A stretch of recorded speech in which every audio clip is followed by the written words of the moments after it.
This is To Help You Heal, and I'm your host, Marie Monville. We are going to spend 10 minutes talking about healing. What kind of healing do you need? Is it in your mindset? Is it emotional healing? Is it spiritual healing?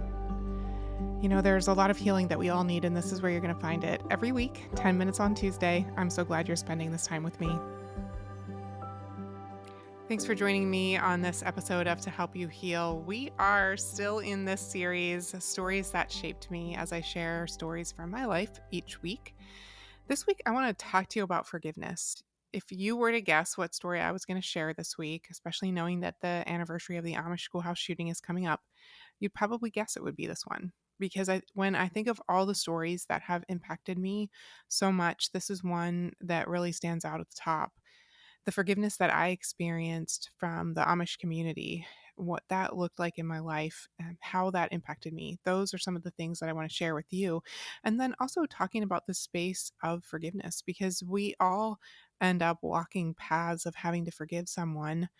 And I want to make the distinction between forgiveness and boundaries and all of those things that can sometimes get a little bit confusing. So, that is what we're going to talk about this week. And I hope that you are excited to hear it, excited to hear the story from my perspective of walking through the aftermath of the Amish schoolhouse shooting.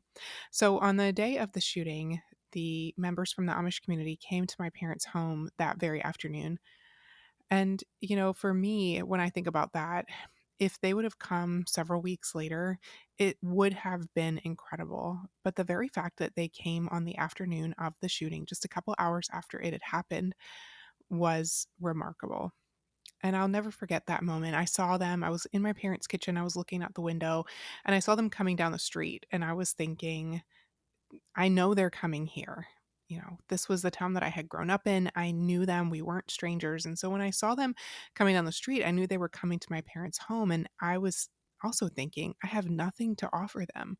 What questions might they ask? What demands might they make? And rightly so. I have nothing to give them. All I have are my own unanswerable questions. And so I went to my mom and dad and said, what do I do?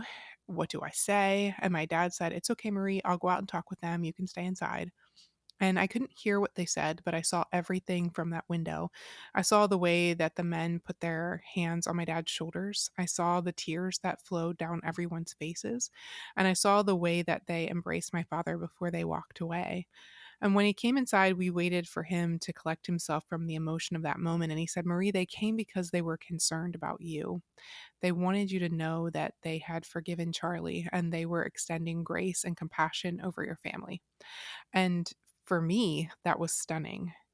Because again, if they would have come weeks later, it still would have been incredible. But to know that they were thinking about me, they were thinking about my family in this very moment of their grief, there are just no words to describe that. And so when I think about the way that this expression of their forgiveness has impacted my life, it's first the aspect that they chose to forgive so quickly because they were walking out their own tragedy. And yet, in the moment, in the very first minutes of that, they chose to forgive.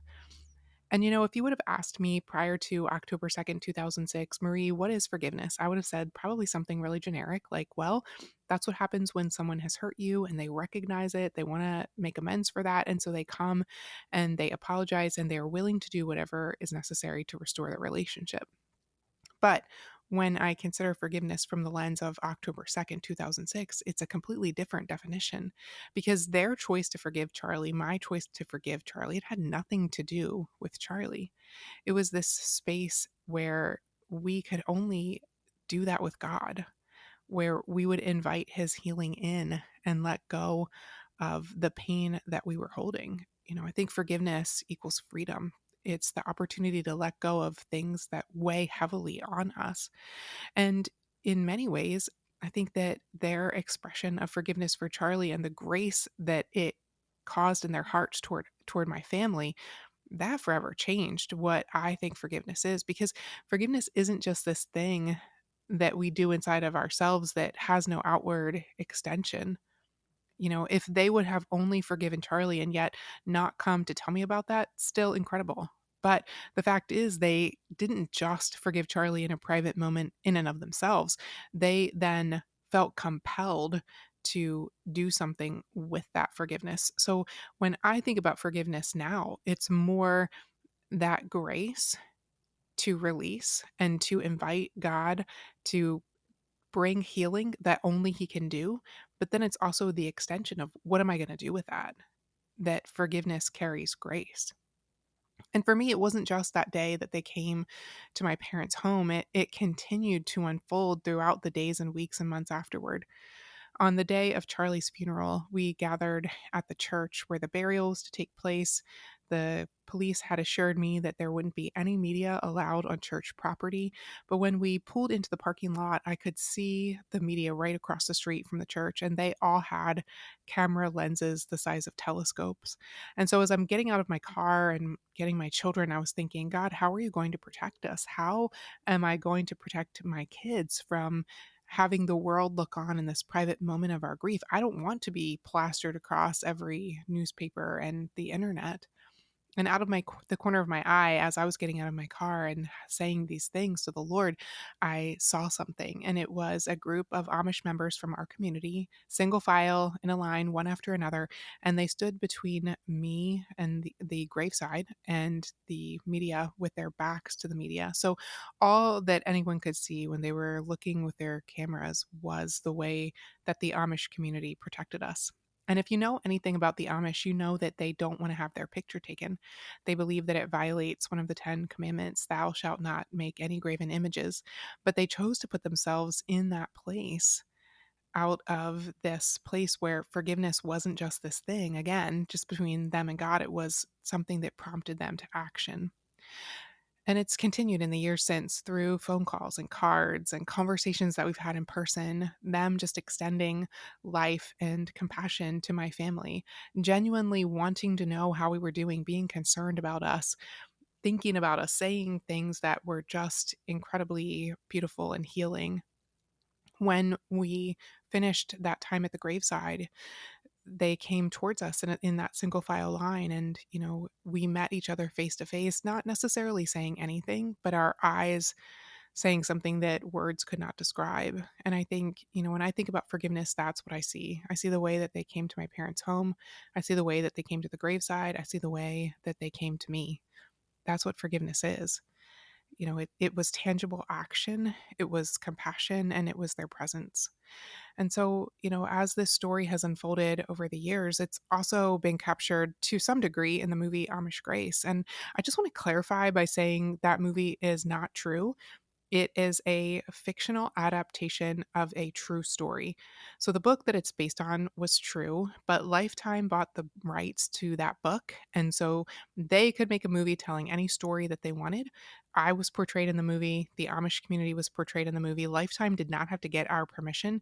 They can make a movie about you if they want, as without your permission, as long as they change a few identifiable details of who you are and don't use your name. And so that's what they did. And while the story does tell an incredible journey of forgiveness, the conversations in there, a lot of things that were portrayed as having happened did not happen. I didn't have the conversation with the Amish woman that is portrayed in the movie. And so if you've seen that movie, I just want to remind you that it's not accurate. And so while it does tell a story of forgiveness, I get that. What I experienced was on a completely different level. It was even more profound than what was captured in the movie. And while it introduces people to the concept of forgiveness, it really misrepresents the depth and the nuance and the grace that I actually experienced. And so I want to end with this. Forgiveness isn't about just excusing someone's wrong or pretending that something didn't happen. It's about freedom. And the Amish community modeled forgiveness as a way of being rooted in their faith. Their actions showed me and the world something truly transformative, that grace can honestly find its way into even the darkest places. Their forgiveness of Charlie and the grace they extended to my family influenced my healing journey and my relationship with God. Because, when I think about how that first night might have been different had they not come, I can only imagine that I would have been laying in bed that night feeling the weight of shame of thinking, how could I not know? And I did ask myself those questions, but I think had they not come with this place of freedom and forgiveness and grace that they were extending, I certainly would have centered into that in a different kind of way. And so they kept me from experiencing that and so much more that I'm probably not even aware of. And so I want to ask you, where might you need some freedom that forgiveness can bring in your story? You know, I want to encourage you to really sink into that question and to realize that forgiveness doesn't mean that we don't need boundaries. It doesn't mean that the person isn't held accountable for their actions, but it means that we are surrendering the pain and the experience, the feelings that we have surrounding it, to a God that truly can bring healing to even the most difficult situations, to even the most broken places. It gives us freedom. It's something that we don't have to carry around any longer. And so, if you're thinking about something in your life, someone that you need to extend forgiveness towards, it doesn't have to be a conversation with them. And you don't even have to be ready, feel like you're ready for the whole journey. You have to just be willing to take one step to say, hey, God, I want to be able to embrace this place of forgiveness. Would you meet me in this and help me walk this out? And He will. Because I think as much as we could want the freedom for that, He wants that for us even more. And so as you're thinking through this and you're, kind of thinking about where's this place of forgiveness that you need to extend or maybe receive, I want you to just begin to release it one small step at a time. And we can know that we need this if we're feeling anger or bitterness or disappointment towards someone. We want the freedom that lies on the other side. And so what would it look like for you to invite God into the places where forgiveness feels the most difficult? Because if He could help me to forgive Charlie, if He could help the Amish community to forgive Charlie, He can help you too. And I believe that He wants that. If you want to talk about this or you want someone to go a little bit deeper on with this topic, I'd love to hear from you. You can send me a message anytime, marie@mariemonville.com, or you can find me on social media and send me a message there. I hope that this story that shaped me is also shaping you. Come on back next week. I had intended to make this a 4-week series, but there are a few other stories that I really want to share with you. And so we're going to keep this going a little bit longer. I hope you'll come back next week and join me for the next episode.